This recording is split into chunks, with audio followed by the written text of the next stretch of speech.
Hello everyone, स्वागत है आपका इस नए वीडियो में। आज मैं आपको आचार्य श्री ओशो रजनीश जी की जीवन परिचय के बारे में बताऊंगा। अगर आपको यह वीडियो अच्छी लगती है तो लास्ट तक ज़रूर देखें।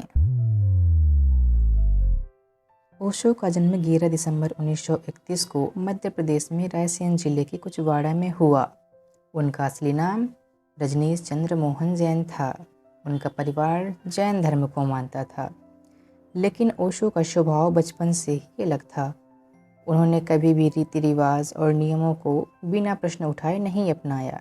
उनका बचपन उनके नाना नानी के साथ गुजरा। ओशो के पिता की एक कपड़ों की भी दुकान थी। उनकी नानी का ओशो पर गहरा प्रभाव रहा। उन्होंने ओशो को अपने सवालों के जवाब ढूंढने की आज़ादी दी।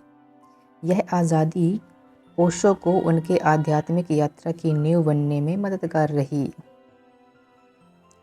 ओशो ने बचपन में अपने एक प्रिय दोस्त की मृत्यु का सामना किया। यह घटना ओशो के लिए एक टर्निंग पॉइंट थी। मृत्यु के बारे में उनके मन में कई सवाल उठने लगे।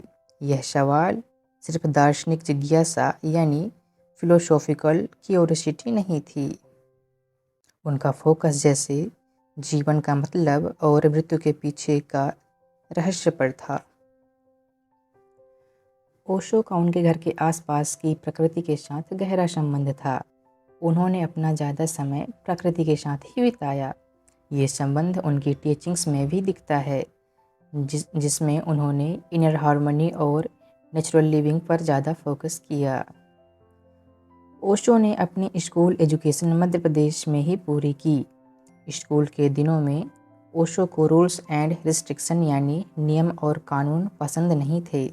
इस वजह से उनका अन्य शिक्षकों के साथ काफ़ी डिसएग्रीमेंट्स होते। हायर स्टडी के लिए उन्होंने जबलपुर के DN जैन कॉलेज में एडमिशन लिया। यहाँ उनका इंटरेस्ट लेक्चरर फिलॉसफी और स्पिरिचुअलिटी में और ज़्यादा बढ़ गया। कॉलेज के दिनों में ओशो ने डिबेट्स एंड डिस्कशंस यानी बहस और चर्चा में हिस्सा लिया। ओशो कहते हैं कि डिबेट से सोच और क्लैरिटी यानी स्पष्टता आती है। अपनी मास्टर डिग्री के लिए उन्होंने सागर यूनिवर्सिटी ज्वाइन की। यहाँ उनका फिलॉसफी प्राइमरी सब्जेक्ट रहा। यहाँ उन्होंने अपने थ्योरेटिकल ग्राउंडिंग को स्टैंडिंग किया।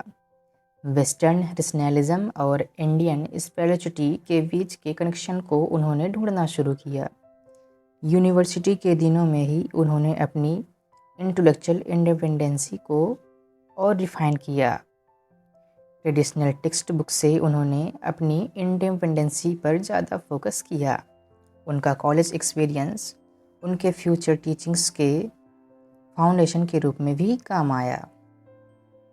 यहाँ उन्होंने अपने आइडियाज़ को आर्टिकुलेट करना सीखा और अपने फिलोसॉफिकल फ्रेमवर्क को डेवलप किया। इस दौरान ओशो का एक नया रूप पब्लिक स्पीक के रूप में भी उभरा। उन्होंने छोटी समारोहों में अपने आइडियाज़ को शेयर करना शुरू किया। ये सेशंस उनके फॉलोवर्स के लिए थॉट प्रोवोकिंग होते थे। फिलॉसफी और स्पिरिचुअलिटी का एक ब्लेंड उनके लेक्चर का मेन थीम बन गया। ओशो सागर यूनिवर्सिटी में अपनी मास्टर डिग्री टॉप रैंक के साथ पूरी की। ओशो का स्वभाव उनके कॉलेज दिनों के साथ ही रिलैक्सियस रहा। वो किसी भी ट्रेडिशन या बिलीव को बिना क्वेश्चन उठाए एक्सेप्ट करना पसंद नहीं करते थे। कॉलेज के डिबेट्स में उनकी लॉजिक और क्लैरिटी सबको प्रभावित करती थी, लेकिन उनका अप्रोच ट्रेडिशनल वैल्यूज़ के खिलाफ था। इस वजह से उनका लोगों के साथ काफ़ी कॉन्फ्लिक्ट होता। वो ओपनली क्वेश्चन करते थे कि क्यों समाज लोगों को बिना रीज़न और रिचुअल और प्रैक्टिसेस को फॉलो करने पर मजबूर करता है। ओशो अपने अगले डिबेट्स में रिलीजन, कास्ट और मोरालिटी जैसे टॉपिक पर भी चर्चा की। ओशो कहते हैं कि रिलीजन एक फेयर बेस्ड सिस्टम है जो इंसानी फ्रीडम पर रिस्ट्रिक्ट यानी प्रतिबंध लगाता है। इंडियन स्पिरिचुअलिटी ट्रेडिशंस पर उन्होंने एक यूनिक पर्सपेक्टिव दिया। वो कहते हैं कि ट्रेडिशंस इंसानी पोटेंशियल को एक्सप्लोर करने की बजाय एक एस्केपिज्म का जरिया बन गया है।